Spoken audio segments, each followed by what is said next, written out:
नमस्कार दोस्तों, खुशबू क्लास में एक बार फिर से आपका स्वागत है। I am Arun, working as an officer in public sector bank from last 4 years. तो दोस्तों, सबसे पहले तो हम आपसे माफी चाहते हैं कि आपको काफी लंबे समय से बैंकिंग के रिलेटेड जो वीडियोस हैं वो नहीं मिल पाए, क्योंकि कुछ पर्सनल रीजंस की वजह से ऐसा हुआ कि हम पोस्ट नहीं कर पाए।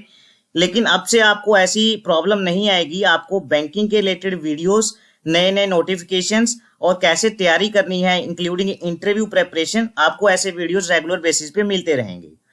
तो ज्यादा समय ना वेस्ट करते हुए चलिए आज के हम इस वीडियो की डिस्कशन शुरू करते हैं। तो दोस्तों, बैंकिंग एक्सपीरियंस की जो ड्रीम जॉब होती है एसबीआई का पीओ, वो नोटिफिकेशन अब आ चुका है, जिसमें जो रजिस्ट्रेशन है वो आज यानी 7/9/2023 से शुरू हो चुका है और जिसकी जो लास्ट डेट है वो 27/9/2023 है। आपको ये बात भी ख्याल में रखनी है कि आप लास्ट डेट तक का इंतजार ना करें। आप अभी से अगर आप इस एग्जाम को भरना चाहते हैं, आप एलिजिबल हैं, तो आप अभी से भर दें ताकि लास्ट डेट पे जाके कई बार साइट क्रैश हो जाता है, आपको इसमें दिक्कत ना आए। वहीं हम वैकेंसीज की बात करें तो इस बार एसबीआई ने 2000 वैकेंसीज जो है वो रिलीज की हैं। आप अपनी स्क्रीन पे देख पा रहे होंगे, मैंने हाईलाइट किया है। जो टोटल नंबर ऑफ वैकेंसीज है वो 2000 हैं। वहीं जर्नल की 810 वैकेंसीज हैं और अलग अलग कैटेगरी में डिवाइड होकर टोटल 2000 वैकेंसीज जो है आपको दी गई हैं। वहीं कौन अब अप्लाई कर सकता है, एकेडमिक क्वालिफिकेशंस क्या हैं, अब हम उसके बारे में जानकारी लेते हैं। सबसे पहले आपको, अगर आपने ग्रेजुएशन किया हुआ है किसी भी स्ट्रीम में, तो आप इस टेस्ट के लिए एलिजिबल हैं। ये मैटर नहीं करता कि आपने एक पर्टिकुलर स्ट्रीम में किया हो, हर एक स्ट्रीम का ग्रेजुएशन इसमें एलिजिबल है। साथ ही साथ इसमें इन्होंने इस बार इंक्लूड किया है कि अगर कोई भी सीए है या कॉस्ट अकाउंटेंट है या तो मेडिकल इंजीनियरिंग वाले स्टूडेंट हैं, वो भी इस एसबीआई के एग्जाम के लिए अप्लाई कर सकते हैं। अगर उन्होंने ग्रेजुएशन नहीं भी किया, सिर्फ सीए किया है, तो भी वो भी एलिजिबल हैं इस एसबीआई के एग्जाम के लिए। साथ ही साथ फाइनल ईयर स्टूडेंट्स हैं, उनके लिए खुशखबरी ये है कि वो भी अप्लाई कर सकते हैं, प्रोवाइडेड ये है कि इंटरव्यू होने तक यानी 31/12/2023 तक उनका जो फाइनल सर्टिफिकेट है या फाइनल रिजल्ट है वो आ जाना चाहिए, फिर वो भी एलिजिबल हो जाएंगे। यानी जिन्होंने अभी जून या जुलाई में फाइनल एग्जाम होने हैं और वो बैंकिंग एस्पिरेंट हैं, वो भी इस एग्जाम को दे सकते हैं, क्योंकि वो भी एलिजिबल हो जाएंगे, क्योंकि उनका रिजल्ट तब तक आ जाएगा। तो वो लोग भी अप्लाई कर दें, उनके लिए भी एक बहुत ही अच्छी अपॉर्चुनिटी है। आगे हम एज की बात करते हैं। एज जो है, जैसे आप स्क्रीन पे देख पा रहे होंगे, 21 ईयर मिनिमम इन्होंने एज रखा है और मैक्सिमम 30 ईयर्स एज इन्होंने रखा है। तो ये एज है, इसका कट ऑफ डेट इन्होंने 1/4/2023 यानी 1 अप्रैल 2023 रखा है।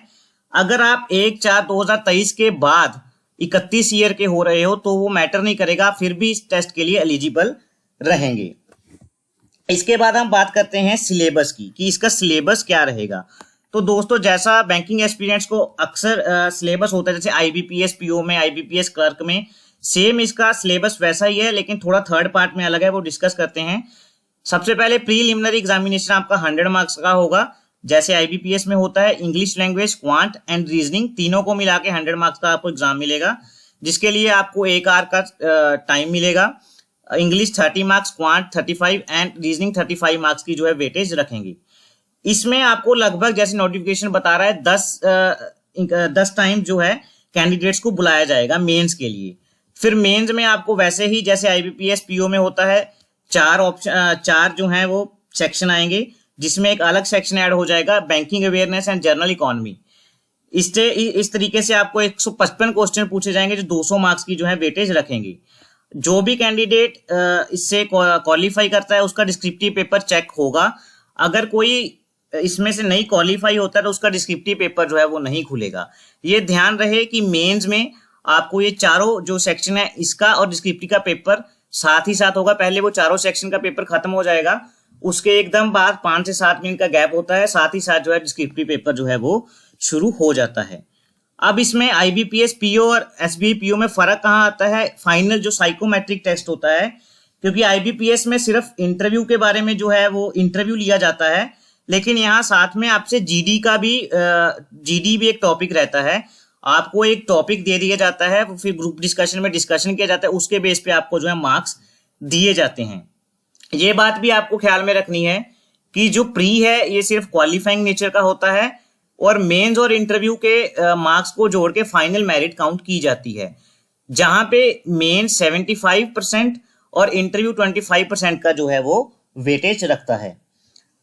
अब हमने जैसे टाइम की बात की कि आपको मेंस के लिए 155 आपको 3 घंटे मिलेंगे और साथ ही साथ प्री के लिए आपको सिर्फ 1 घंटा मिलेगा। वहीं जो दिव्यांगजन है उन्हें जो है कंपनसेटरी टाइम का भी एलिजिबिलिटी होता है, जो कि गवर्नमेंट ऑफ इंडिया की गाइडलाइंस के मुताबिक 1 घंटे के पीछे आपको 20 मिनट जो है वो एक्स्ट्रा दिए जाते हैं, प्रोवाइडेड कि आपके पास वैलिड सर्टिफिकेट हो और वैलिड डॉक्टर के साइन एंड स्टैंप हो। इसके बाद जो बहुत से बच्चे कहीं कंफ्यूज हो जाते हैं, इसमें बात करते हैं हम नंबर ऑफ चांसेस की, जो कि 10 नंबर पॉइंट है नोटिफिकेशन का। इसमें इन्होंने नंबर ऑफ चांसेस लिखे हुए हैं कि जनरल के लिए 4, पीडब्ल्यूडी के लिए 7, ओबीसी के लिए 7 एंड SC ST के लिए नो रिस्ट्रिक्शंस। ये बात ध्यान में रखिएगा कि अगर आप आपने चाहे 10 बार प्री दे दिया, वो आपने नहीं क्वालिफाई किया, तो आपको ये क्राइटेरिया आपके लिए एप्लीकेबल नहीं होता है, क्योंकि ये क्राइटेरिया उन लोगों के लिए है जिन्होंने मेंस 4 बार दे दिया है। जिन्होंने मेंस SBI का 4 या 4 से ज्यादा बार दे दिया है, वो जनरल कैटेगरी से बिलोंग करते हैं, तो वो इस बार एलिजिबल नहीं होंगे। अगर आप प्री की बात करते हैं, प्री आप कितने बार भी दे सकते हैं, ये मैटर नहीं करता कि आपने मेंस दिया है। अगर मेंस दिया है तो जो आपको है आप एलिजिबिलिटी काउंट होगी, अदरवाइज आप इसके अंडर नहीं आएंगे। तो यानी प्री आप कितने मर्जी बार दे सकते हैं, लेकिन मेंस में अगर आपने 4 से या 4 से बार दे दिया है तो आप इसमें जो है नॉन एलिजिबल हो जाएंगे। आप इसमें फॉर्म फिल ही मत कीजिएगा, क्योंकि आपको जो है वो डिस्क्वालीफाई कर दिया जाएगा। इसके बाद हम बात करते हैं फीस की।